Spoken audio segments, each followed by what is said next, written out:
Hey, everybody. Welcome to another episode of The Executive, a place where entrepreneurs, investors, and operators share their advice on how to make it at the highest level. I'm your host, Matt Harbert, and I'm so excited to be joined by co-CEOs, Christine Spraker and Aki Alzubaidi.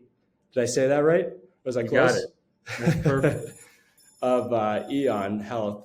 Eon is a health data science company that is on a mission to improve the lives of patients, make them healthier, bring healthcare costs down, and ultimately defy diseases. And we'll get into how they're doing that shortly. They are over now 230 employees spread across the US and some international employees as well, and recently raised in April $16 million of their Series A. Christine and Aki, so great to have you here. It's great to be here. Thank you, Matt. Well, tell us about the origin story. What's Eon Health doing, and how are you ultimately trying to defy diseases? I think the origin story starts with Aki, so you tell it best. I'm a physician, and the type of physician that I am is a lung doctor. And, I got out of training and, started practicing medicine and saw patients that had really, really late stage cancer, which was devastating. And so was looking for a solution that, really could help those patients out so that they had an option that, for curative intent to live a long life just like a normal human being without cancer. And there was nothing out on the market, so decided to try to fix the problem ourselves and help those specific patients out. And it's just grown since then. And how did you get together as co-CEOs? I know that's pretty rare. How did that story, how did your two lives come together in that sense? Yeah, great question. My background is in healthcare, but more on the commercial side. So I worked for large medical device companies like Medtronic and Baxter and Stryker. I was with Medtronic and we were working together because he was actually a customer of mine. I was responsible for a product that he used, a procedure actually that he used to help diagnose lung cancer. So we met then. And then Aki was really starting to see the needle move on diagnosing some of these patients earlier. And we would sit down and talk about what was he doing that was different than some of the other pulmonologists that were out there. And it was pretty simple, but it was a lot of work. The algorithm was simple, but it was a lot of work. And so I would take it to other clients and say, hey, you should try this. You might be able to diagnose lung cancer earlier. And they didn't really understand it. So I think we were able to connect on, okay, we understand what this problem is. How can we actually do something about it? And how do you detect diseases earlier? How does that work? So, Matt, actually what's going on is that there's a lot of testing that happens in medicine, right? And when you do a lot of testing, you find things that maybe you weren't looking for in the initial test. And those things that you find could become cancer or become something else that needs follow-up, but not today.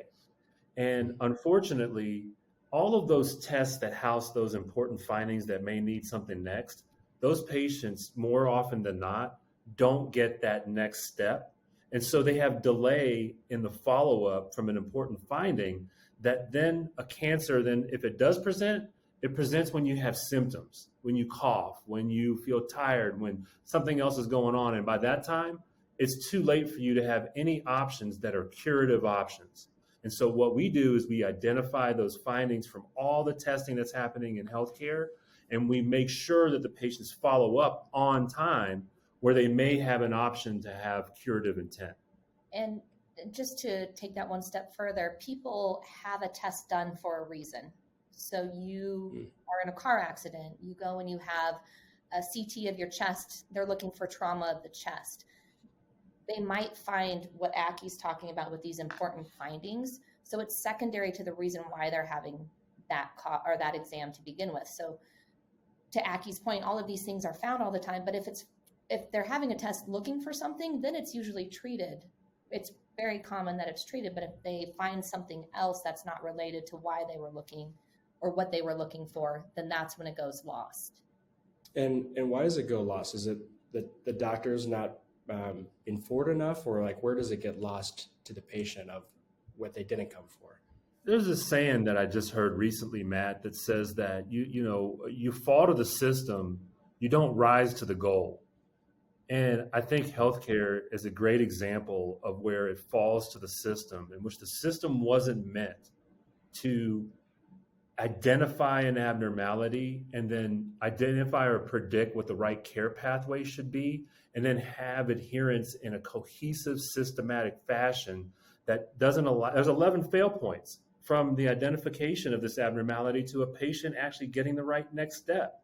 And if your system isn't like filling in those 11 places where they could fall, the patient doesn't get the next step. There's nothing malicious. It's just that the system isn't set up for actually getting these patients back in for the next step. And so Eon's making sure that there is a next step. You're through the doctor and the patient. We create that system within the healthcare, within that hospital, within that community that ensures that no matter what, each one of those 11 fail points is filled in. And if it does miss, we know exactly why, and we can attack that gap so that the next time the patient doesn't fall through the cracks. And so the outcome could be, finding cancer a lot sooner, where it's actually curable at that time, right? It's those kind of things. Absolutely. We want to give them an option, right? Like in life, you want options. And if you have late stage cancer, you don't have any options, unfortunately. If you have earlier stage cancer, you have tremendous options in terms of cure. Like I keep saying curative intent, right? Like if you look at the lifespan of the next 15 years of a human with cancer, you want that to be equal to a human who doesn't have cancer over the next 15 years. Identifying it earlier gives those patients that option. Yeah. I was just on a walk with another venture capitalist, and one of his partners found out exactly what we're talking about, late stage cancer, and it's too late, right? And so they have so much time now, and it's prolonging life, not actually finding a way to cure it. And the immediate thing that comes to my head is like, how can we not find those things out sooner, right? And that's the main problem you're attacking is let's figure out how to find these things sooner, so where there's still a chance for people to cure it. Absolutely. Okay. That's awesome. Talking more on the business side. So it's pretty rare to have two CEOs working together as co-CEOs. What's that been like? How do you divide responsibilities as co-CEOs? It's a really good question, Matt. We've never got. Yeah, it sounds like there's no fights or anything. It's a perfect harmony. No, it's perfect. We've really had to learn and grow into the functional relationship that we have as co-CEOs as well as with the team. I think early on, we didn't understand swim lanes. We didn't understand how to have designated areas that really reported back to each of us. So we tried to be everything to everyone. And it was challenging, and it definitely caused some issues.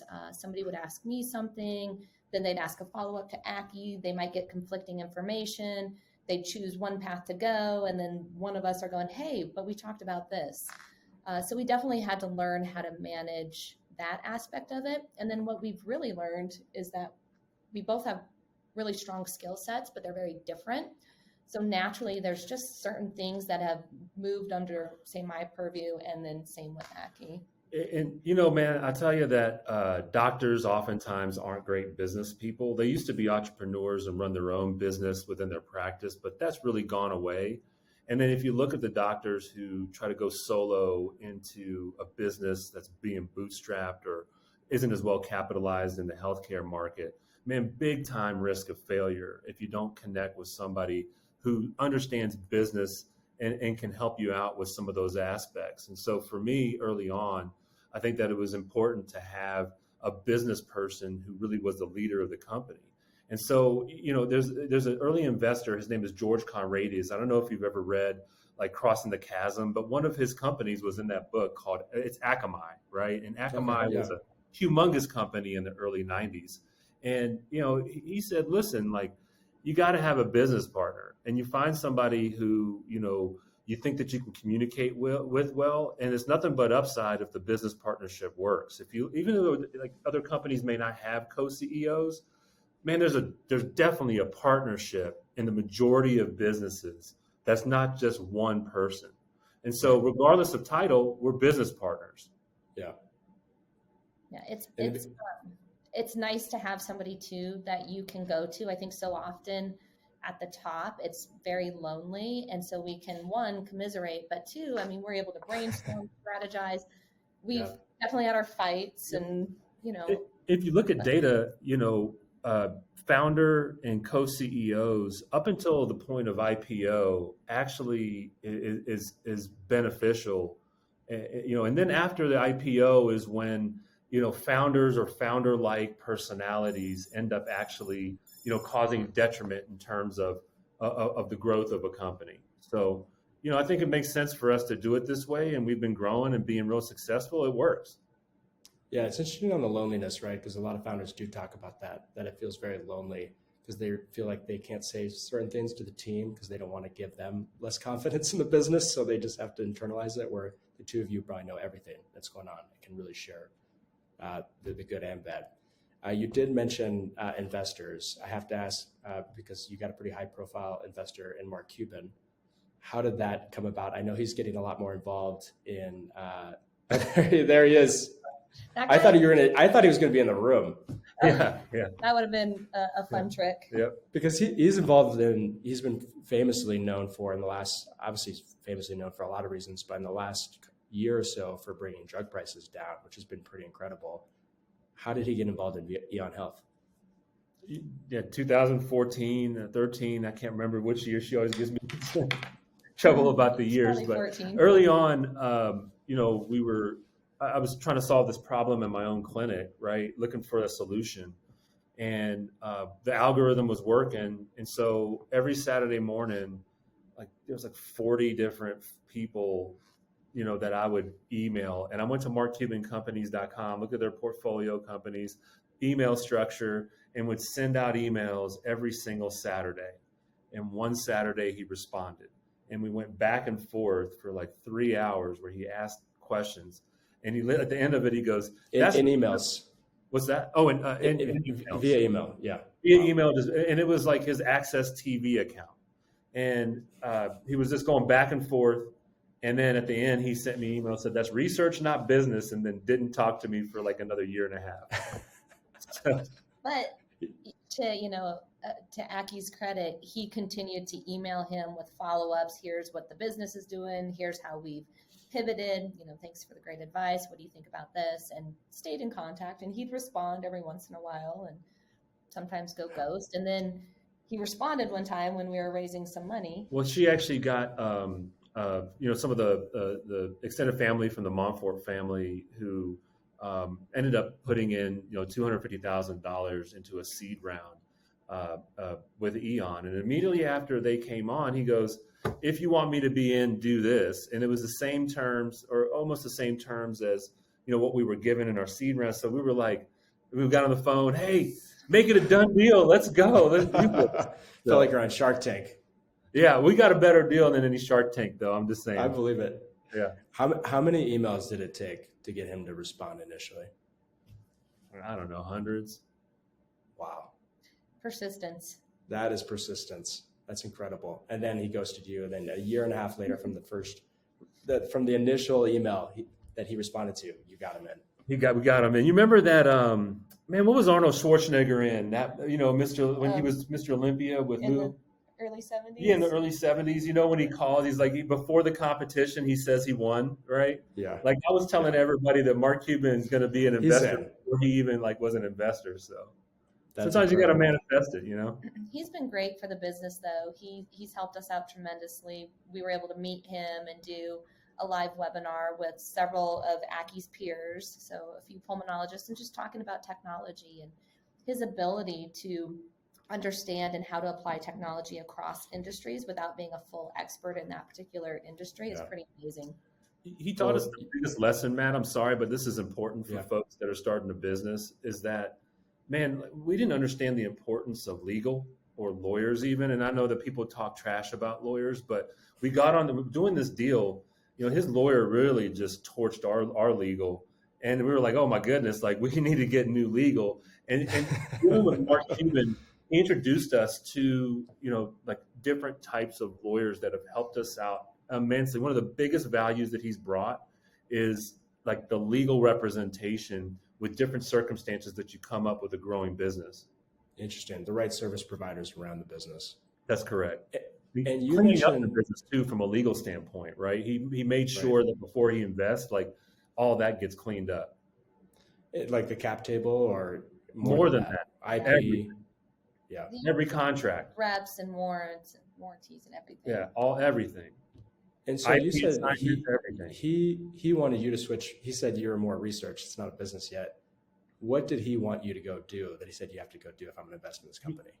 He didn't say what he wanted us to do. I think that it was like, hey, find a problem that is massive, is mission critical, that people will actually pay you for, as opposed to a research problem that may or may not bring value. You don't know what the value is. What we've realized over the last 7 years, and as our customer base grows, the most important thing is that we're impacting patients, and we've impacted a significant number of patients, close to 500,000 at this point, and it's only going to get bigger. But there's a financial return for hospitals, and it improves clinical efficiency. So finding a technology vendor in healthcare that delivers on all three is nearly impossible. You usually have to have high operational staff to make something work.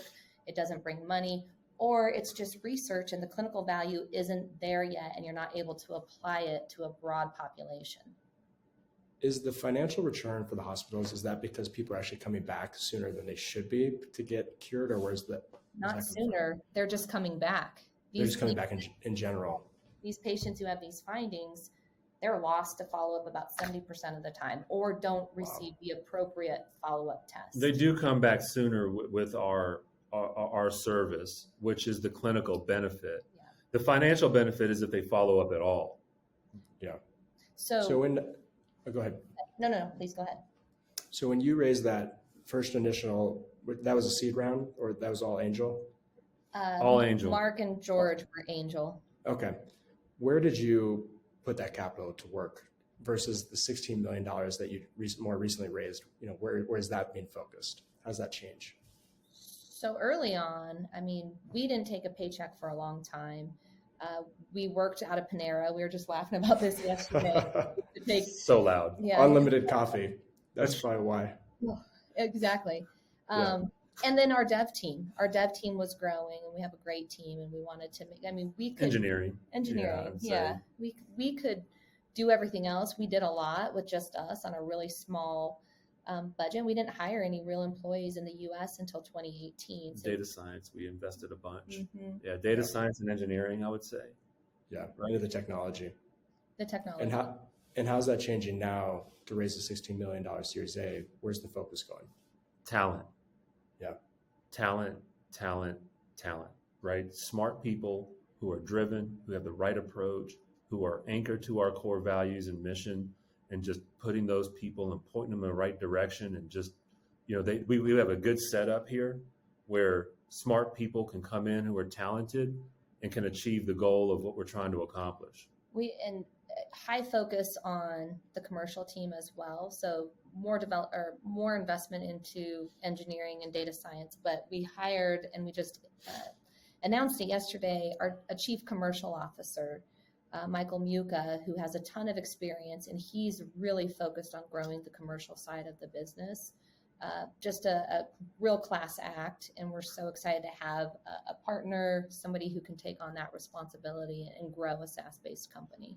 Before we raised the 16 million, Matt, I don't know if you remember this, but we went out to Silicon Valley, and somebody was like, "Hey, listen, your next couple of years and this first couple of years is a pilot."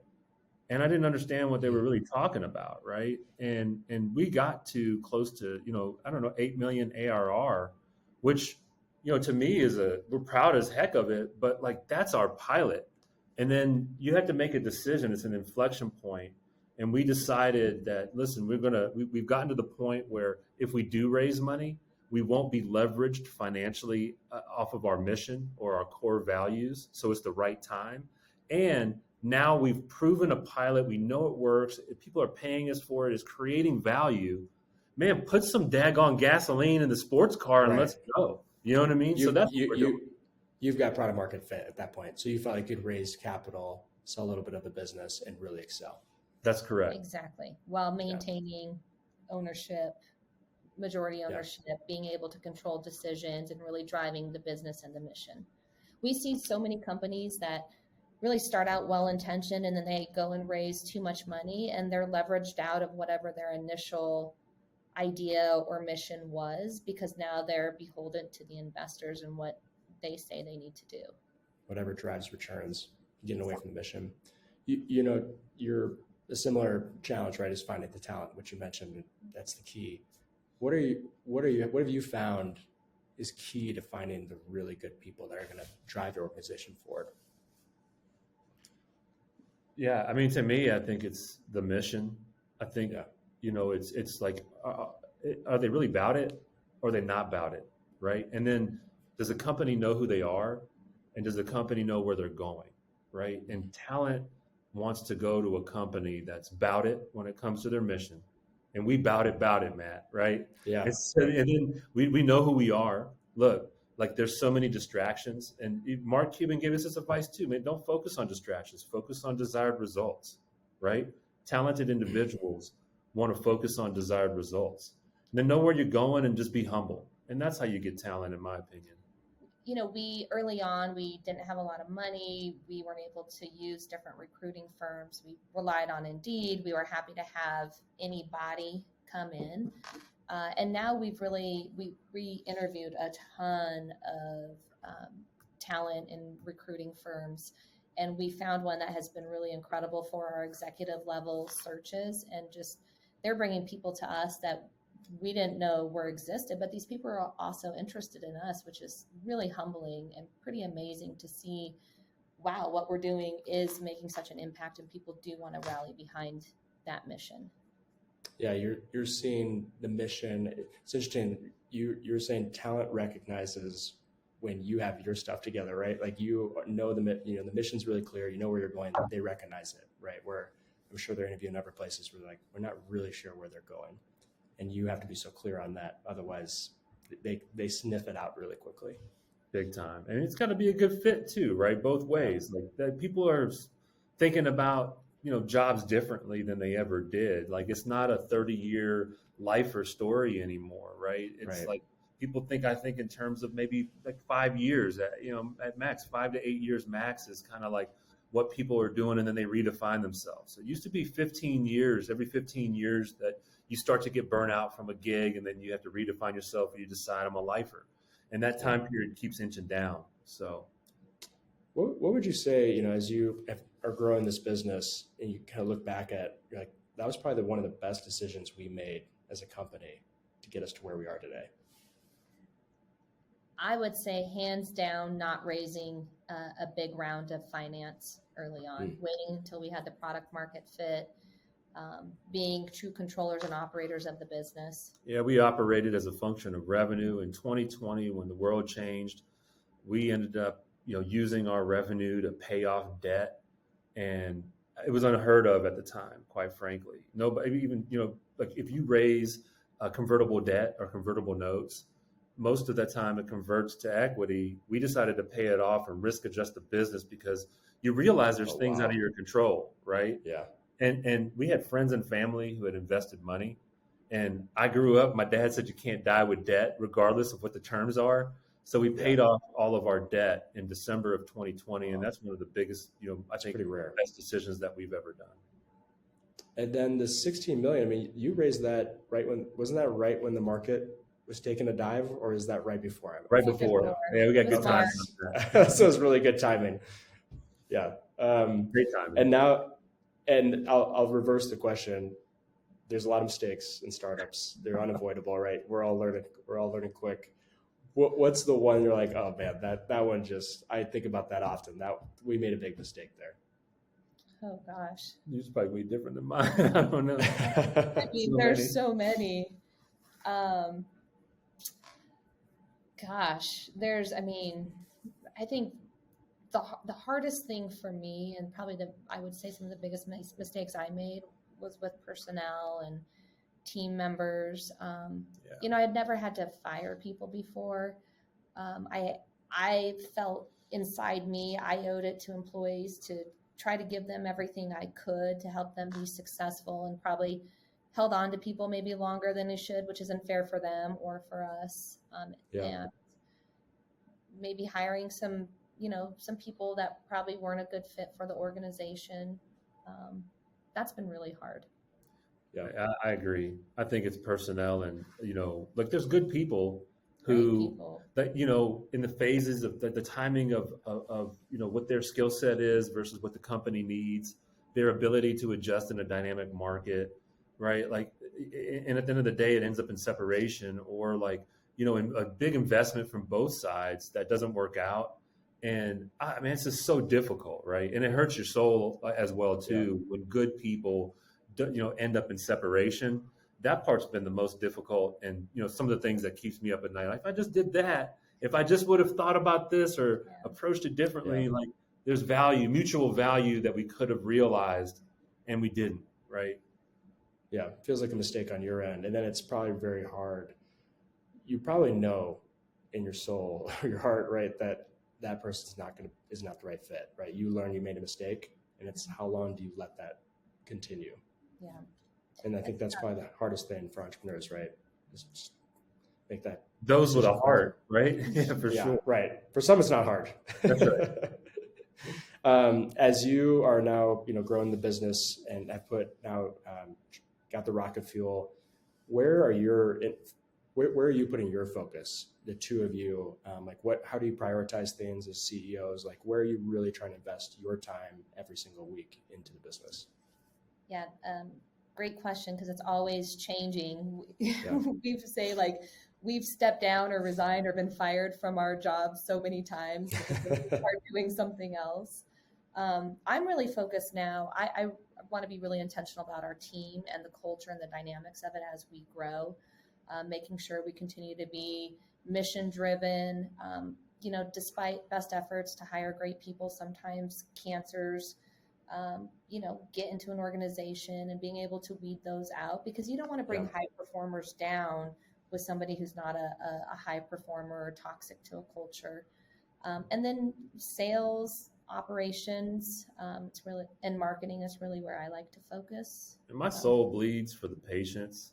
And so I'm out there, the market's confused, right? If you look at what the U.S. spends in healthcare dollars versus where we rank in terms of outcomes, there's a huge mismatch. And that mismatch means that the market is confused about what's real value. They don't even understand what the problems are or what the solutions are to that problem that makes financial sense, right? The solution to a problem has to make financial sense, and it has to be scalable. Man, I'm spending my heart, my effort, my time on getting the decision makers who have been empowered, that affects the communities, the patients that these hospitals serves, to understand that they have a problem. That problem's costing them money, costing patients outcomes, and that we're that solution that makes financial and clinical sense to solve that problem. Well, you're talking to hospitals, right? So you're trying to get them to change, right? And so I can imagine those are some hard conversations to get them there. They're confused, right? Yeah. And I think there's confusion and confliction in healthcare. I don't even know if confliction's a word, but it's going to be there. It. And so, we're trying to figure out how to, give them certainty and clarity. And, if they're conflicted and then they can't be a client, then identifying that and moving on to folks that can. Right. Yeah, that's a good point too, right? Like knowing people that are just not your customer and not wasting too much time on them. That's a distraction to the goal. Yeah. What are you talked about systems earlier. What are the systems you're trying to create kind of in your professional lives to make you the most productive, right? Because even though you've got two CEOs, it's a lot of responsibilities. Are there systems you've put in place that really help the two of you? I would say personally, I have the best house manager in the world, and she really helps me keep my life organized at home, helps me with my children. And then we recently hired a strategic assistant to the co-CEOs, and she's been wonderful for me here. She's really helped me organize a lot of just the daily tasks and operational things that were really weighing me down. So that's been nice just personally. Do you want to? Yeah, I mean, personal, there's, to me, it's, routine, logging, tracking, organization, and everybody's different, right? Like her system's different than my system. Yeah. You get a ton of emails and you get a ton of distractions every single day. And what I think the best thing is protected work blocks or protected days, right? Yeah. Even with everybody, we have these 2-3 hour protected work blocks, right? And during those times, that's unadulterated, non-interrupted work time. Highly suggest protected work blocks. Gives you time to think, not be distracted, really focus on whatever issue you're trying to tackle. You get to finish something. You'll turn off your phone, turn off email, like silence everything. Yeah, I think not checking your email throughout the day is the best thing you can do. A couple times a day is really helpful. Yeah, it always ends up being the same result. What happened today? Mm-hmm. The house manager, I feel like that's one of the fastest growing careers now. That's becoming a much more common thing. And when you have multiple kids and you've got a crazy work life too, it makes a lot of sense. Yeah, it's wonderful. Adds a lot of hours back. Yeah, grocery shopping, sometimes dinner. As we look to kind of wrap up, a few last questions for you. What has been the best advice that the two of you have received in your career and through this journey? Oh man, be a good person. I don't know, right? My dad was a nuclear physicist, and he said, "Drop water, not bombs." That's another one. So I don't know. You know what I mean? I love it. Yeah, that's the main quote right there. That's right. That's a great one. Yeah. That's a great quote. The only thing I can think of are things that my dad had said, and they're all like, the only free cheese is in the trap, and a job worth well, but they've stuck with me, and I think it's just been in the back of my head. Just work hard and focus on what you need to focus on, and do it with integrity and be a good person. Figure out you got to figure out what makes you happy. I think the best, really in business, right, especially today, is we talk about self-actualization, right? You meet your survival needs, but at the end of the day, what makes you happy, right? And especially in today's world, I'm not coming into work if I don't like it and I don't enjoy it, and nobody else is either, right? So figure out what makes you happy. Make sure that you are happy in what you're doing, right? Or don't do it. Change. Just step up and go do something different. And that's been the best advice to me. If I stop having fun doing something or I'm not happy, I'm moving on and figuring out how I can be happy. Yeah, that's good advice. And is there a book that you'd point to and you're saying that was one of the most helpful books or one of your favorite books through this too? I have two, not surprisingly. They're both by female entrepreneurs. The first is Lean In, and by Sheryl Sandberg. And then the second is The Woman I Wanted to Be by Diane von Furstenberg. I never heard a woman talk the way she talked, and she owned herself, and she was unapologetic for it. And it really allowed me to think, oh, I can step in as a strong woman, but still be a woman and still be kind and operate how I want to. So I think those two were probably two of the best that I've read. Those are great recommendations. I don't know. My favorite book is, I have a lot of books. I don't know, but the one that probably influenced me the most or helped me out the most is very, very boring. It's called Harrison's, and it's a book that all doctors who are doing internal medicine study their first day of residency. I read it cover to cover, and it gave me such a leg up. I mean, I came from nothing, man, and just having knowledge and reading allowed me to have depth of knowledge and answer questions and treat patients early on and excel. And it allowed me opportunities that I have now. And so that book just gave me an excellent foundation as a physician, and highly suggest any physician to read Harrison's cover to cover. How do you your lives are so busy working on the business and your personal lives too. There's so many fires in the day. How do you find time to read and find time to do things that are forward-looking, right? Like knowing what's going on in the industry, continually tracking those things. How do you find time to stay in front of all those things that you need to for the long term? Yeah, a great question. So I have found I used to be very anti audiobooks because I didn't feel like I'd be able to process it.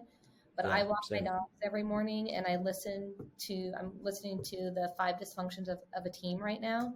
And it's a great way for me to absorb information that I need for the team, for the business, and be able to maximize my time, get some exercise, walk my dogs, Yeah. listen to a good book.